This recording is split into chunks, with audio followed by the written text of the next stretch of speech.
আজ মহাশিবরাত্রি। আজ আর কাল দুদিনেই শিবরাত্রি পালন করা হচ্ছে। তো আজকে ছিল রবিবার, আর আমি না চলে গেছিলাম এখন ফুলের বাজারে। বেনারসে না শিবরাত্রি মানে নিজেদের বাড়িতে যেরকম বিয়েবাড়ি হলে আমরা ঘরদোর সাজাই, তো সেরকম না সবাই এখানে সেভাবে নিজেদের ঘর ফুল দিয়ে বেশ সাজাচ্ছে। তো সেটা আমিও ভাবলাম যে আমি যখন এখানেই আছি তখন আমিও একটু ফুল কিনে নিয়ে এসে আমিও সাজাই। তো এখানে দেখো ফুলের মার্কেটে চলে এসেছি। এখানে না সকালের দিকে এবং রাত্রের দিকে প্রচণ্ড ভিড় হয়। মানে আমি তো এসেছিলাম তখন বিকেলের দিকে 3:30 4টের সময়, বেশ ফাঁকা ফাঁকাই ছিল। তো এখানে দেখো ফুল কিনে নিয়ে যাচ্ছি। আর শুধুমাত্র শিব পুজো বলে যে আকন্দ ফুলের মালা বা এরকম কিছু নয়, এমনি ফুলও সবাই নিচ্ছে, আমিও নিয়েছি তাই। তো এখানে ফুল কিনে নিয়ে বাড়িতে গিয়ে আমি একটু সাজিয়ে দেবো।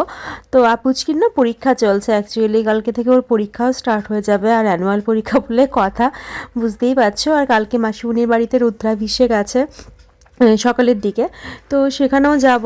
তো যাই হোক, এখানে দেখো ফুল নিয়ে আমি এখন আসছি স্কুটিতে করে। তারপর বাড়িতে গিয়ে ফুলগুলোকে ঠিক এভাবেই আমি সাজিয়ে নিয়েছি। তোমরা